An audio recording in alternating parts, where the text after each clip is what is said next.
Good morning students. Principles of business management में अपना organisation का चैप्टर चल रहा है।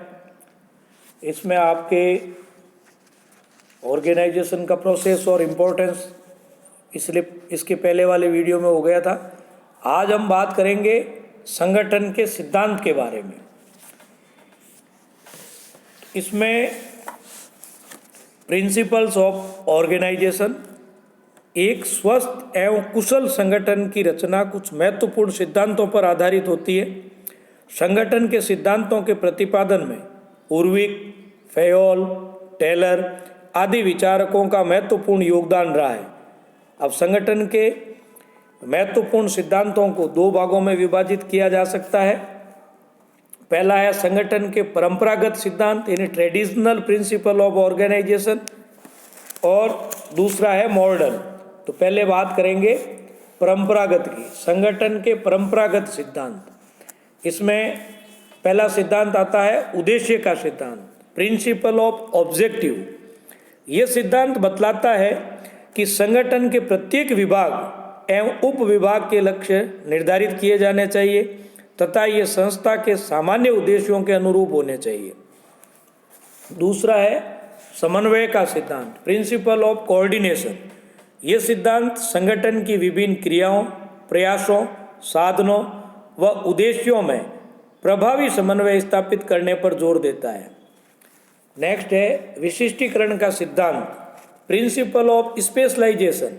विशिष्टीकरण किसी कार्य को उपभागों में विभाजित करके प्रत्येक व्यक्ति को यथासंभव एक विशेष कार्य ही सौंपने पर बल देता है। इसी प्रकार प्रत्येक विभाग एवं अनुभाग की क्रियाएं भी सम्मिलित रखी जाती है। इस सिद्धांत के पालन से विभागों एवं कर्मचारियों की कार्य क्षमता में वृद्धि होती है। नेक्स्ट है अधिकार एवं दायित्व का सिद्धांत, principle of authority and responsibility. यह सिद्धांत बतलाता है कि प्रत्येक कार्य के संबंध में अधिकारों एवं दायित्वों का उचित निर्धारण किया जाना चाहिए तथा वे सविस्तृत को एक्सटेंसिव होने चाहिए, अर्थात अधिकार एवं दायित्व साथ साथ होने चाहिए तथा जहाँ तक संभव हो वे समानुपात में दिए जाने चाहिए। नेक्स्ट है अंतिम दायित्व का सिद्धांत, प्रिंसिपल ऑफ अल्टीमेट रेस्पॉन्सिबिलिटी। यह सिद्धांत बतलाता है कि अधीनस्थों के कार्यों के लिए उच्च अधिकारी का दायित्व अंतिम एवं पूर्ण होता है। सौंपे गए कार्यों के लिए अधिकारी अपने दायित्वों की उपेक्षा नहीं कर सकता है। नेक्स्ट है आदेशों की एकता का सिद्धांत, principle of unity of command. यह सिद्धांत इस बात पर जोर देता है कि प्रत्येक व्यक्ति को केवल एक ही अधिकारी से आदेश एवं निर्देश प्राप्त होने चाहिए तथा उसे एक ही अधिकारी के प्रति उत्तरदायी ठहराया जाना चाहिए।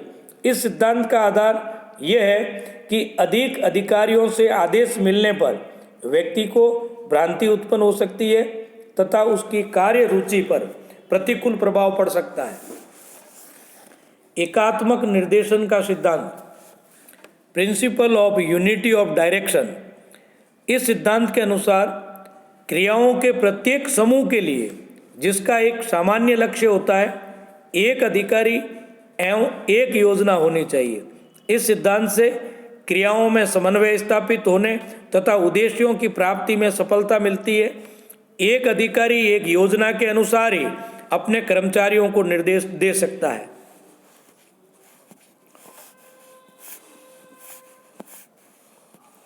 नेक्स्ट है संगठन का सोपानिक सिद्धांत, द स्केलर प्रिंसिपल। यह सिद्धांत समस्त संगठन को कार्यों एवं पदों की विभिन्न श्रेणियों में विभाजित करता है। यह उच्च स्तरों से निम्न स्तरों तक कार्य करने वाले कर्मचारियों के मध्य अधिकार रेखा यानी लाइन ऑफ ऑथोरिटी एवं आपसी संबंधों को स्पष्ट करता है।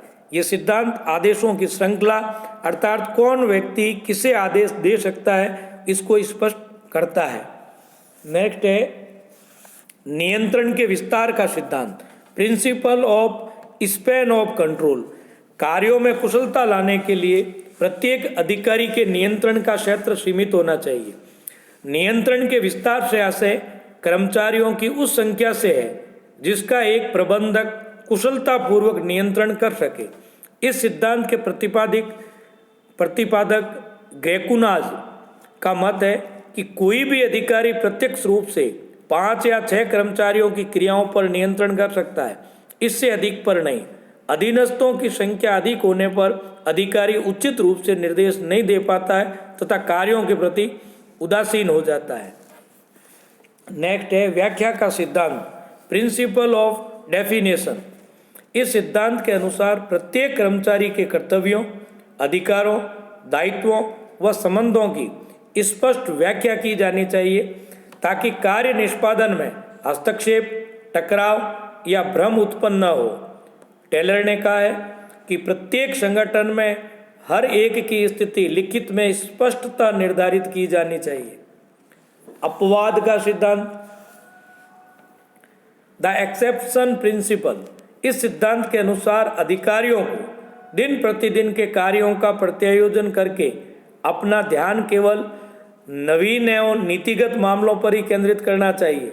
इस सिद्धांत के प्रतिपादक टेलर के शब्दों में दिन प्रतिदिन के कार्यों को करने के लिए अधीनस्थों को अधिकार दिए जाने चाहिए तथा अपवाद स्वरूप या अपवाद पूर्ण और महत्वपूर्ण मामलों पर निर्णय करने के कार्य उच्चाधिकारियों पर छोड़ देने चाहिए।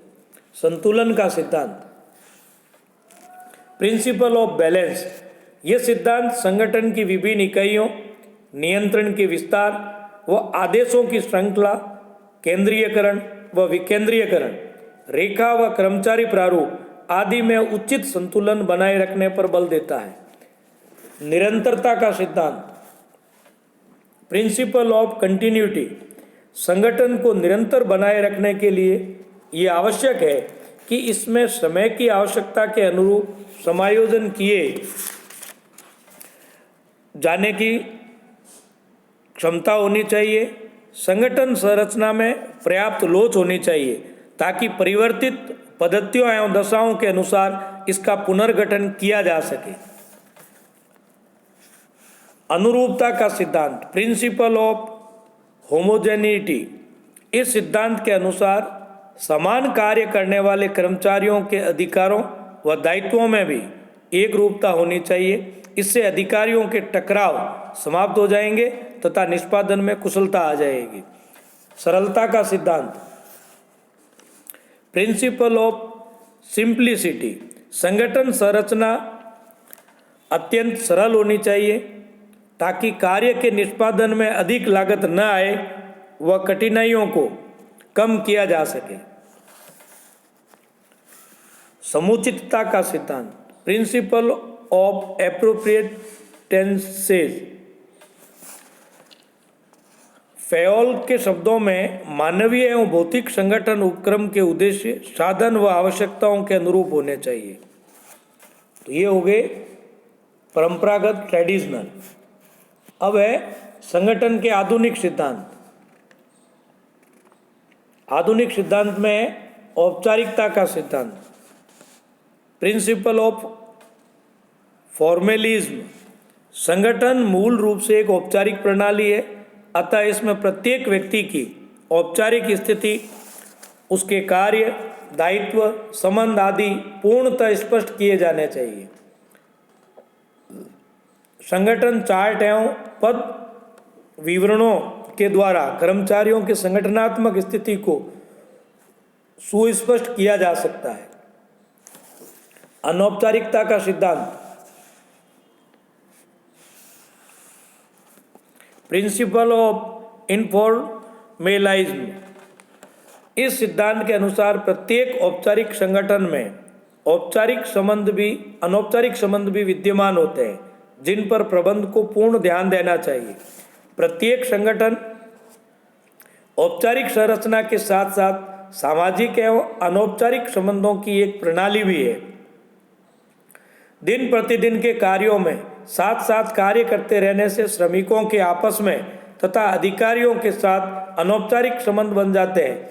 इन्हें स्वीकार करके कर्मचारियों की कार्य कुशलता एवं संतुष्टि में वृद्धि की जा सकती है। नेक्स्ट है नेतृत्व सरलीकरण का सिद्धांत, प्रिंसिपल ऑफ लीडरशिप फैसिलिटेशन। यह सिद्धांत बतलाता है कि संगठन संरचना तथा कार्य प्रत्यायोजन के द्वारा एक प्रबंधक निष्पादन के लिए जितना अधिक उपयुक्त वातावरण का निर्माण करेगा उतना ही उसका नेतृत्व कार्य सुगम हो जाएगा। सहभागिता का सिद्धांत, द पार्टिसिपेशन या पार्टिसिपेटिव प्रिंसिपल। वर्तमान प्रजातांत्रिक युग में समानता यानी इक्विटी एवं सहभागिता की विचारधारा अत्यंत महत्वपूर्ण हो गई है। अतः आधुनिक उद्योगों की संगठन संरचना ऐसी होनी चाहिए जिसके द्वारा अधिक से अधिक कर्मचारियों को प्रबंधकीय एवं निर्णय कार्यों में हिस्सा दिया जा सके। समिति, संगठन सभाओं, विचार गोष्ठियों, संयुक्त परामर्श, संयुक्त प्रबंध परामर्श योजनाओं के द्वारा कर्मचारियों को उद्योग के संचालन में सहभागी बनाया जा सकता है। मानवीकरण का सिद्धांत, यह सिद्धांत बतलाता है कि संगठन संरचना निर्जीव, यांत्रिक, स्थिर व नियमों से बंधी हुई नहीं होनी चाहिए, बल्कि परसेप्टिव यानी अनुबोधक, संवेदनशील व भावों को छूने वाली होनी चाहिए। ऐसी संरचना ही कर्मचारियों में विश्वास, आस्था व अभिप्रेरणा जगा सकती है। ये सिद्धांत संगठन के मानवीय वातावरण पर बल देता है। निर्देशन का सिद्धांत, डायरेक्टिव प्रिंसिपल। आज सर्वत्र सामाजिक गतिशीलता का वातावरण है। उद्योगों में नव मानवीय संबंधों की स्थापना हुई है। व्यक्तिबोध एवं ज्ञान से भरा हुआ है। अतः सफल संगठन संरचना निरंतर निरीक्षण, कठोर नियमों, दंड, भय, रिपोर्टिंग, मूल्यांकन आदि पर स्थिर नहीं रह सकती। कुशल संरचना कर्मचारियों के निर्देशन, विचार विनिमय, सहयोग एवं स्वतंत्रता पर आधारित होनी चाहिए। चुनौती एवं प्रत्युत्तर, प्रबंधकों को संगठन में स्वतंत्रता पूर्वक कार्य करने एवं चुनौतियों का सामना करने के अवसर मिलने चाहिए ताकि उनमें दायित्व, पहल शक्ति एवं उत्साह का सृजन हो सके। विकेंद्रीकरण, अधिकार समर्पण एवं स्वायत्तता के द्वारा कर्मचारियों के आंतरिक गुणों एवं प्रतिभा को चुनौती प्रदान की जा सकती है तथा उन्हें प्रत्युत्तर के लिए सक्षम किया जा सकता है। रोक एवं संतुलन,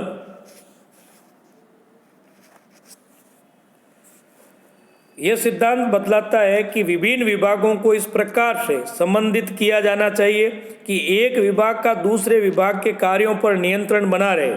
इस प्रकार पारस्परिक जांच एवं नियंत्रण की व्यवस्था से अकार्यकुशलता, भ्रष्टाचार एवं निष्क्रियता को समाप्त किया जा सकता है।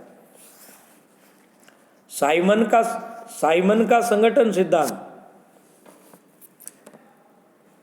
साइमन का मत है कि संगठन व्यवस्था मनोवैज्ञानिक सिद्धांतों पर निर्मित की जानी चाहिए। उन्होंने निर्णय लेने वाले व्यक्तियों के पारस्परिक संबंधों पर अधिक जोर दिया है। इसके अतिरिक्त उन्होंने संगठन में आर्थिक व्यक्ति के स्थान पर प्रशासनिक व्यक्ति की स्थापना का भी सुझाव दिया है। तो ये दोनों जो संगठन के सिद्धांत है, परंपरागत और आधुनिक सिद्धांत। आज के लिए इतना ही। धन्यवाद।